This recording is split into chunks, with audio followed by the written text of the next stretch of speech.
नमस्कार, मैं हरबंस नागोके। सबसे पहले आज बात करते हैं जम्मू कश्मीर में जो परिसीमन रिपोर्ट फाइनल कर दी गई है। जो चुनाव आयोग की टीम ने कहा था ऑब्जेक्शन दो, ऑब्जेक्शन दे दिए गए हैं। उसकी कल लास्ट डेट थी और 700 आपत्तियां, सुझाव अलग अलग जनमानस ने, राजनेताओं ने दिए हैं और उसमें मुख्य जो हैं 700 में से बहुत सी बातें हैं।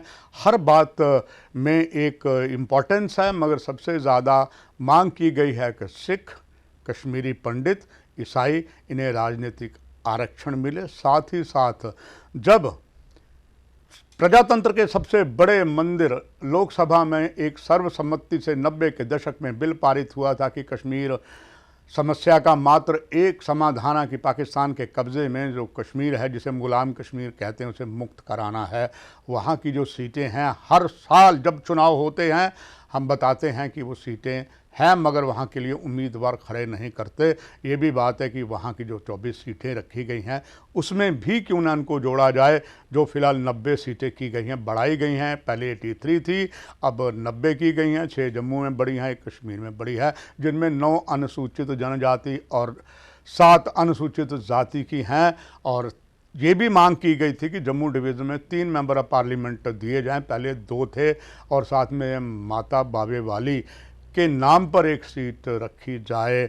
और अब इसके बाद फाइनल लिस्ट बनेगी, उससे पहले चुनाव आयोग आएगा। अब देखते हैं, जो बहुत कुछ दिया गया है सुझाव कौन मानता है। मगर अगर भरोसेमंद सूत्रों की बात करें तो कुछ ज़्यादा बदलाव नहीं होने वाला है।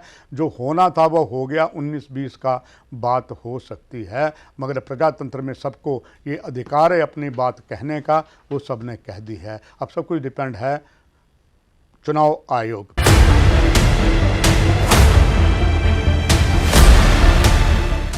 अक्सर ये कहा जाता है कि जिनके खुद शीशे के महल होते हैं वो दूसरों पर पत्थर नहीं फेंकते, और कुछ बातें भी ऐसे करते हैं और एक कहावत को यथार्थ भी कर देते हैं कि ना नौमन तेल होगा ना राधा नाचेगी।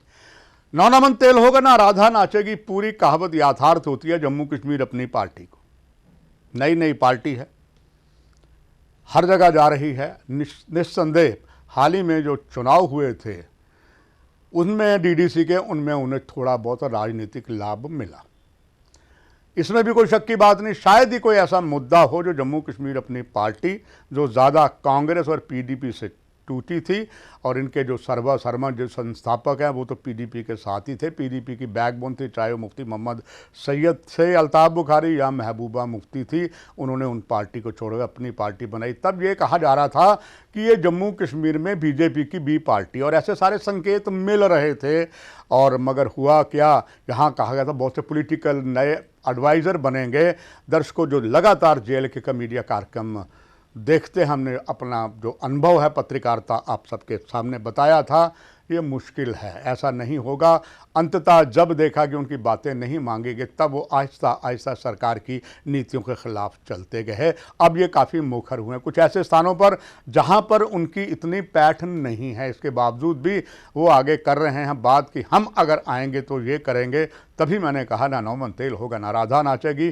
कल स्वयं जम्मू कश्मीर अपनी पार्टी के सर्वा सांबा गए और सांबा में उन्होंने एक जनसभा को संबोधित किया। कुछ ऐसे बयान दे गए जो बयान मान सकते हैं कि वो कतई पूरे नहीं हो सकते। और ये भी प्रमाणित हो गया कि जो जम्मू कश्मीर अपनी पार्टी को कहा जा रहा था कि ये बीजेपी बी पार्टी है, शायद वो भी गलत साबित हो रहा है। उसके कई कारण हैं। ये बात तय हो गई जब धारा 370 हट गई है, देश में एक विधान एक संविधान जम्मू कश्मीर में आ गया है, तो किसी की क्या ताकत है यहाँ से बिहारियों को, उत्तर प्रदेश वालों को बाहर कर दे? Not possible. मगर जो ये मांग सांबा में उठाई गई है जम्मू कश्मीर अपनी पार्टी के द्वारा, वो कैसे भूल जाते हैं? पहले अपने भीतर गरेबान में झांक कर देखें। जब भी पीछे कश्मीर में दहशत फैली है और जब एक समुदाय की हत्या हुई है, और ख़ास करके जम्मू कश्मीर के बाहर रहने वालों की निर्मम हत्याएं हुई हैं, तो लोग वहाँ से छोड़ गए। जब लोग वहाँ से काम छोड़ गए तो आपके पास ना मैसन था, ना तरखान था, ना कुछ था, क्योंकि काम सारे बाहर यूपी बिहार के करते हैं।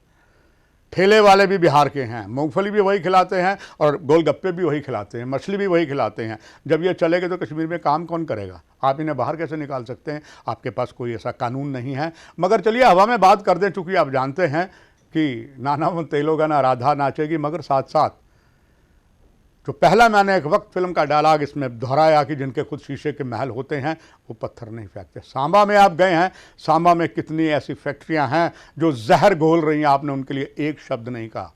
सूर्यपुत्री भी गंदी हो गई है, उधमपुर से भी आती हैं बहुत सी ऐसी फैक्ट्रियां जो पेस्टिसाइड को, और कश्मीर में भी लगे हैं। आरोप बहुत से लगते हैं, जब आप अपने भीतर गरेबान में नहीं झांकते हैं, बात करते हैं, तो मीडिया प्रजातंत्र का चौथा प्रहरी है और उसी में यह कार्यक्रम है अग्निबाण जो हमने आपको दिखाया है। आशा की जा सकती है नाकाहों से दोस्ती नाकाहों से बैर की कहावत जो हम लगातार यथार्थ करते आ रहे हैं उस पर सीख लेंगे कि उतनी ही बात करिए जो आप अमली जामा पहना जाएं, अन्यथा मजाक बन जाएगा। बस आज इस कार्यक्रम में इतना ही। नमस्कार। For more updates, do subscribe our YouTube channel and don't forget to hit the bell notification icon. And if you are watching this video on Facebook, do follow our Facebook page.